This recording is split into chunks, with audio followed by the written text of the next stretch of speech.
¿Qué tal, gente? ¿Cómo están? En este video voy a hacer un recorrido muy delicante, muy certero en algunos conceptos y muy escurridizo en otros. Y la razón por la que me voy a extender a hacer eso, voy a divagar, es porque es inmensa la diferencia entre entender un concepto de algún pensador en particular y poder bajarlo a tierra desde la retórica. Y Y la realidad es que estoy hace rato queriendo bajar un video con conceptos nietzscheanos, porque este video va a ser con un eje de el concepto de superhombre de Nietzsche, que sale de Así habló Zaratustra, que Nietzsche lo va fundando en toda su obra, pero lo trabaja con mucha solidez en ese texto. Y la realidad es que noto, a medida que voy leyendo a otros pensadores, Freud, Spinoza, Hegel, que me parece que ese ideal en particular es muy nodal para pensar un montón de aspectos de la condición humana. Aspectos como el sadismo y el masoquismo que propone Freud en su obra, así como también pensar la relación entre dialéctica de amo y esclavo que propone Hegel, que también Nietzsche trabaja en la genealogía de la moral brillantemente, y Freud y Nietzsche se los pueden cruzar en ese sentido, porque Freud habla en parte de esa forma sádica barra masoquista como una forma también de relación con el objeto y estar a merced del otro, lo cual es un tema muy interesante que voy a trabajar en otro momento. Pero la realidad es que a medida que pasan los años y a medida que me voy sirviendo de otras literaturas y otros textos, Nietzsche pasa a ser en mi biblioteca un filósofo transgresor. Y es un filósofo que es muy arrogante. Una arrogancia que en un principio, y recuerdo la primera vez que lo leí, dije, qué tipo arrogante. Brutalmente arrogante, al punto que le genera a uno cierta reprensión a Nietzsche. Y, y él escribe así a propósito, no solo porque tiene una arrogancia que es propia de su constitución individual, sino que es para repeler a cierta audiencia y es para eh, conservar ciertos lectores y no a otros. Y el hecho de que a uno le moleste la arrogancia, al otro toca algo de lo pasional de uno. Y Nietzsche no quiere lectores pasionales, pero tampoco quiere lectores que le sean muy fieles a la razón. Y ahí es donde está el aspecto técnico que quiero trabajar. La razón por la que es muy difícil de leer a Nietzsche, es muy difícil, porque muchos pensadores, no quiero decir nombres, pero hay filósofos en Argentina de estos momentos contemporáneos que dicen que, certeramente dicen que Nietzsche es un filósofo experimental, porque realmente lo es. No se lo puede categorizar como existencialista, como nihilista. Nietzsche no es nihilista en lo absoluto, de hecho predice el nihilismo contemporáneo, y ya voy a ahondar en eso. Y hace muchas predicciones de distintas formas patológicas de hablar, porque uno enferma lo que dice, uno, uno no habla lo que lo enferma, uno enferma como habla. Y eso es eh, porque uno, en el discurso que uno tiene, uno encarna un relato, un mito. Y uno puede hablar de manera resentida, uno puede hablar de muchas maneras, y uno va a encarnar el discurso que uno sostenga. Y Nietzsche hace una predicción de los discursos patológicos desde su enfoque. Pero lo primero que hay que poder localizar en el texto de Así habló Zaratustra es que es el libro completamente, es una ética del deseo. Y ahora me voy a entrar de lleno a eso, porque es excesivamente técnico. Pero principalmente a Nietzsche no se lo puede categorizar. no entra en ninguna categoría porque va mutando su obra y va deviniendo constantemente en algo más y se van condensando los conceptos más sólidos, así como el superhombre, la voluntad de poder y demás. Y Nietzsche no es, si bien Hitler lo ha tomado muy sesgadamente y muy tenidamente, si bien el progresismo, para ser más certero, de la desconstrucción lo toma Nietzsche, porque hace una crítica a la cultura, son lecturas altamente sesgadas y que están muy tenidas por una ideología. Y si bien Nietzsche recurre muchísimo a la metáfora, lo cual las metáforas tienen esa forma en la que tienen infinitos repliegues y uno va abriéndola y tiene muchas conjugaciones y muchos matices, la metáfora en sí dice una y solo una cosa, por más poética que sea. Y Nietzsche no recurre a metáforas azarosas, elige muy bien las metáforas. Y eso también es una complicación a la hora de encarar el texto de Nietzsche. Entonces, por el momento son dos aspectos lo que hacen que uno le dé muchas interpretaciones a este pensador en la lectura. La primera es la arrogancia, eso ya lo tiñe a uno. Una arrogancia que está justificada en su brillantez. Y por otro lado, Nietzsche era tan arrogante que sostenía que lo que muchos pensadores podían escribir en un libro, él lo podía sentenciar en una oración. Y de hecho decía, no, ¿saben qué? Ni en un libro sentencian lo que yo puedo hacer en una oración. Y realmente es así, porque Nietzsche en una oración puede lograr brutalidad, ir al hueso de lo que es ser humano. Y la arrogancia ya es una resistencia que lo empuja a uno a no leer los textos de Nietzsche. Y el famoso poder hacer infinitas interpretaciones.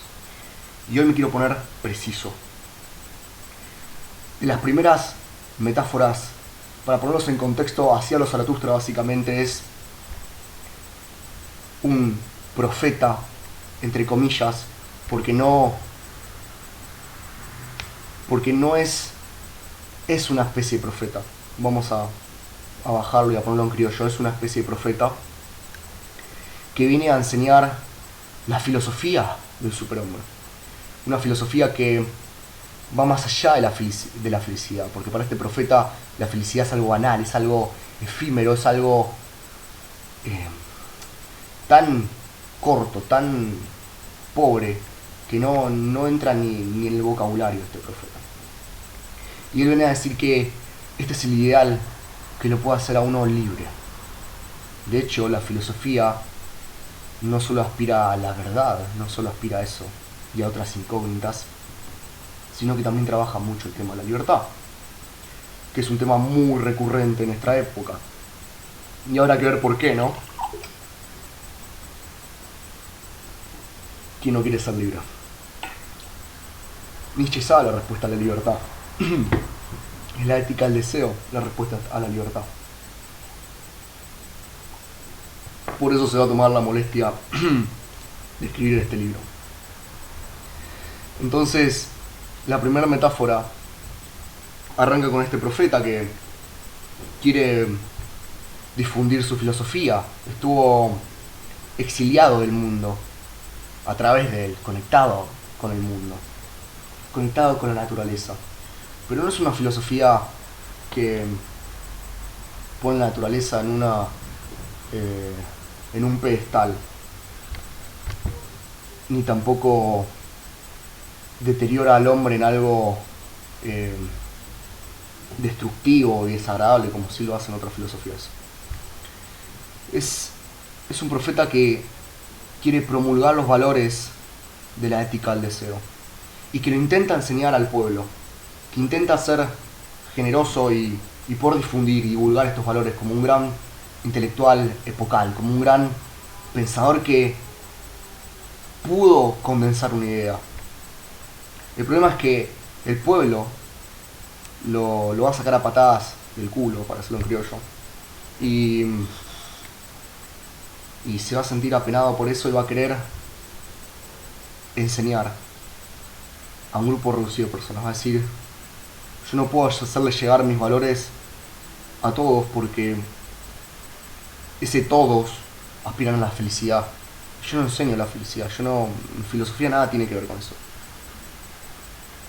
Entonces va a querer constituir un grupo de personas que sí tengan el interés de aprender de esta filosofía. Decir a este profeta que él mismo le dice, ustedes no me siguen a mí, ustedes se siguen a sí mismos. Deciden hacerlo, les son fieles a su ética, a su deseo. Este ideal es un ideal que está más allá de uno. Y es un ideal en el que uno está, para constituir la primera metáfora, uno está en un péndulo entre ese ideal y la bestia. La bestia es lo más decadente de uno, es todo lo que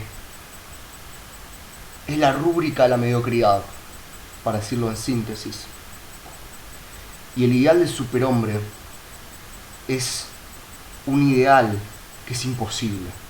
Es un ideal que no tiene tangencia, no es alcanzable porque no es concreto. Y eso es la imposibilidad de ese ideal. Es una de las imposibilidades de ese ideal. Lo que dice Nietzsche es que uno está pendulando entre un ideal y el otro, porque por más que la bestia sea la decadencia de uno, es un ideal, porque hay ideales que son decadentes y uno puede encarnar esos ideales. Y Nietzsche lo sabe muy bien, por eso funda esta filosofía. Pero lo interesante de la metáfora, que me parece brutal, la precisión de la metáfora, es que Nietzsche dice que uno está siendo mirado por un abismo. Y es interesante pensar desde Freud, que él trabaja desde Introducción al Narcisismo, trabaja la cuestión de los ideales y otros aspectos más acerca de cómo evoluciona y progresa la vida sexual del sujeto y cómo se van constituyendo el yo y los ideales y el yo ideal, aspectos que voy a trabajar en otro video. Es interesante porque Freud dice en ese texto la importancia de la mirada de los padres para constituir el ideal y de la mirada en general, porque la mirada es algo que no es azaroso, es algo que nos distingue del reino animal. La mirada delata, la mirada pone en evidencia algo del deseo, porque Freud muy bien trabaja el tema de la mirada como algo que está en relación con la erótica, con lo sexual, pero también con los ideales, que bueno, el tema de los ideales en Freud están relacionados con la sexualidad. No es el caso en la obra de Nietzsche, pero sí lo interesante es notar que los ideales siempre tienen que estar sostenidos por algo. Y en el caso de la metáfora de Nietzsche están sostenidos por el abismo. Y un sujeto siempre está sujetado por algo, siempre está contenido por algo. La imposibilidad del ideal nietzscheano, del ideal del superhombre, es que está sujetado por una mirada que es vertiginosa, una mirada que no es una mirada concreta, porque el abismo encarna una metáfora, el abismo. Si uno se pone a asociar el abismo, con respecto a qué lo remite el abismo, uno podría pensar en la muerte, uno podría pensar en lo incierto, uno podría pensar en lo infinito, pero cumple una mirada, cumple esa función, la función de la mirada. De ahí la imposibilidad, que es una mirada que no es mirada, pero la mirada a la vez sí cumple ese efecto paradojal. No es como el caso del ideal en Freud, que la mirada es la mirada de los padres, esa mirada que nos moviliza a devenir en algo más, a transformarnos en algo más. Pero Nietzsche dice, este ideal es el que nos va a hacer libres a nosotros. Pero el problema es que es un ideal en que nos pone en una posición de deudores constantemente. Porque uno tiene que hacerse pedazos con ese ideal. Uno tiene que estar dispuesto a probar un poco del caos, un poco del conflicto de lo que implica ser uno mismo. Y conocer la extrañeza de extraviarse, de perderse. Porque uno está ahí, donde no está. Y esa es la propuesta de Nietzsche en parte. Y esa es una de las razones también por la que el progresismo y la desconstrucción lo toman. Porque Nietzsche hace una crítica a la cultura que nada tiene que ver con el construccionismo propuesto en la década del 70, que es de ahí de donde sale la desconstrucción. Es un ideal que lo invita a uno a extraviarse, ahí donde uno no está, inmolarse en el acto contra ese ideal para quedar en una nada que es vertiginosa, para quedar expuesto a la mirada del abismo. Y la mirada del abismo, el problema que tiene la mirada del abismo y la imposibilidad de este ideal, es que esa mirada es muy fecunda a la muerte. Y hay una frase de Spinoza que es, me parece simplemente brutal, porque nada tiene que ver con el libro en sí mismo, que es un libro titulado Ética. Es un libro en el que Spinoza trabaja los aspectos de Dios, las pasiones, las afecciones, el amor, el odio. Lo hace increíblemente. Y es una frase que dice: el hombre que es libre contempla la muerte. Y toca un poco la metáfora del abismo, toca bastante de la metáfora del abismo, porque lo que dice Nietzsche es que uno está expuesto ante esa mirada cuando uno es perpetrador del acto, cuando uno está dispuesto a empujar los confines de uno mismo, cuando uno va más allá de la cultura, de eso que está fundado, que está constituido, porque serle dócil a la cultura es una forma de conformidad, va a decir Nietzsche. Esa moral es un molde. Ahora, uno podría pensar en una lectura de la desconstrucción o anarquista como una propuesta a eso, y nada tiene que ver con eso, sino que lo que dice Nietzsche es que uno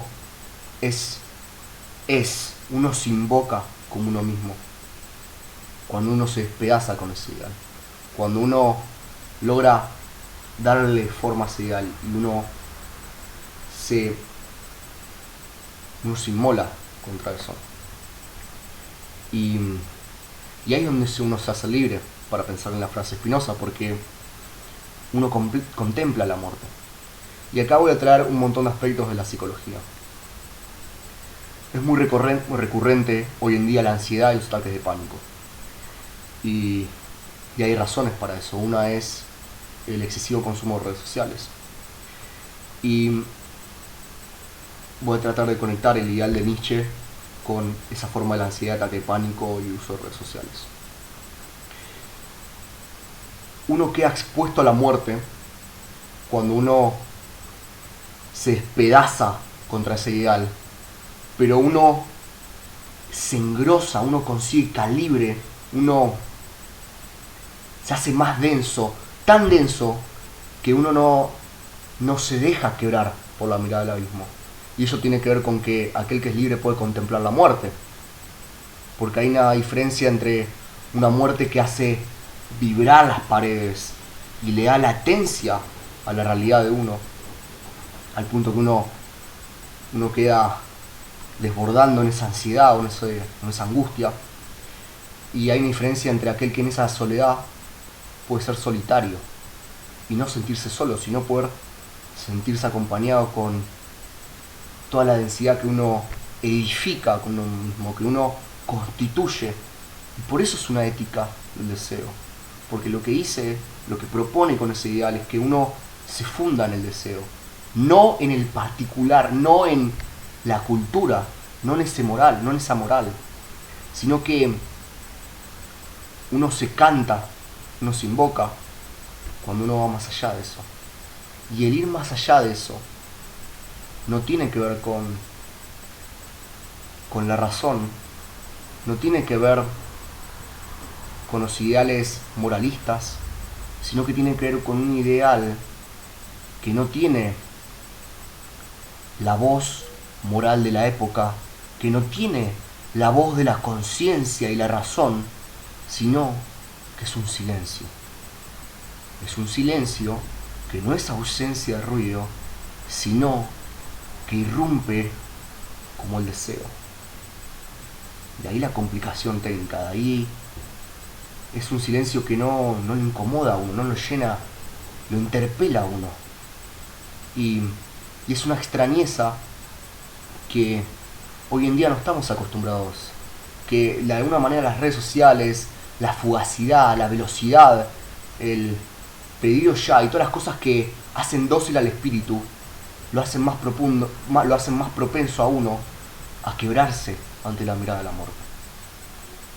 Entonces lo que invita a Nietzsche no es a ser anarquista ante la cultura, no es a ser ruidoso y un militante de la rebeldía. No propone eso, sino que propone ser más conocedor de las afecciones, de las pasiones de uno mismo, y no dejarse hacerse dócil por las circunstancias preestablecidas. Y ahí la brillantez de la propuesta de Nietzsche. Pero hay una cosa más, una metáfora más que Nietzsche dice, a diferencia de aquellos que aspiran al superhombre y de los que se quedan en el último hombre. El último hombre es, en síntesis, es un ideal que se acerca más al ideal de la bestia, que es en realidad un ideal de la conformidad. El último hombre es aquel que directamente se quedó en un ideal que se propuso y se quedó ahí. Es lo último, es ese último ideal en el que uno no funda nada, uno no propone nada nuevo, ninguna novedad. Y son aquellos que son aspirantes a la felicidad, dice Nietzsche. Que para Nietzsche la felicidad es simplemente decadente porque es un estado de conformidad. Y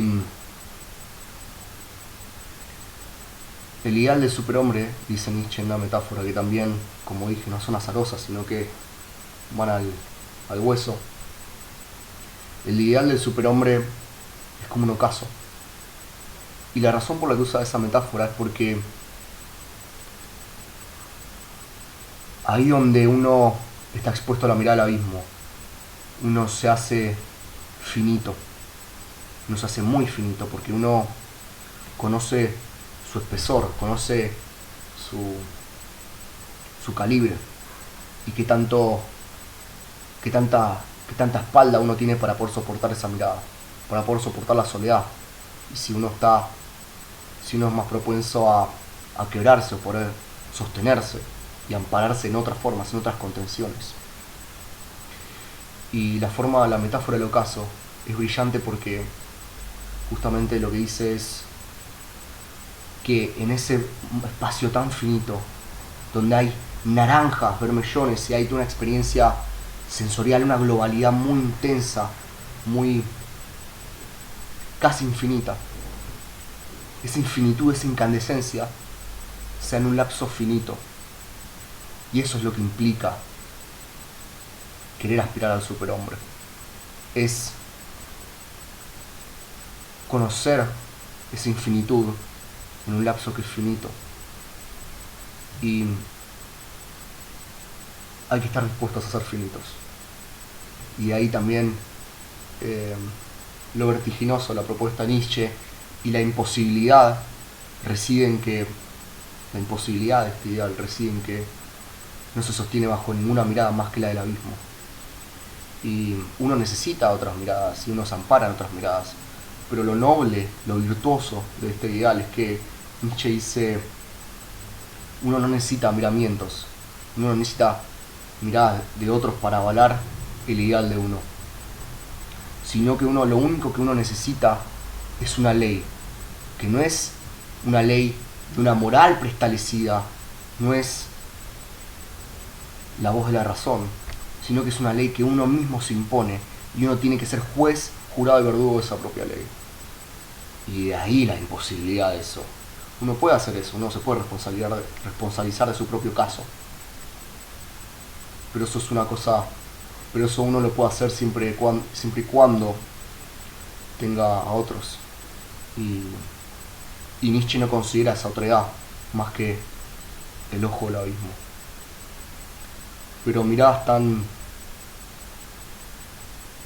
de infinitos repliegues, como la de un abismo, implica infinita densidad. Y eso se consigue con el ideal del superhombre. Y eso simplemente es algo que, en mi opinión personal, es una propuesta transgresora. Y en el próximo video lo voy a conectar con Introducción al Narcisismo de Freud, para echar con la idea de la mirada de los padres y cómo es que esto tiene también un efecto en la sexualidad. Y en otro futuro me gustaría profundizar la diferencia entre las pasiones y el deseo, porque la propuesta de Nietzsche, cuando uno lo lee en su arrogancia y demás, suena muy pasional, pero las pasiones nada tienen que ver con el deseo. De hecho, el deseo es melancólico, porque hace una distancia entre uno y aquello que uno anhela, aquello que hay como una distancia entre esas dos cosas. Y esa brecha, esa es la brecha en la que se aloja el abismo, entre uno y eso que uno desea. Pero Nietzsche es muy consciente que siempre existe esa distancia. En cambio, las pasiones uno se funde con el objeto, por eso esa sensación tan embriagadora de narcisismo, de omnipotencia, ya sea en pasiones melancólicas, de tristeza, uno tiene ese efecto, esa sensación es altamente narcisista, en las pasiones melancólicas, por ejemplo. En fin, los veo en el próximo video. Gracias por tolerarme en toda esta divagación. Los veo en el próximo.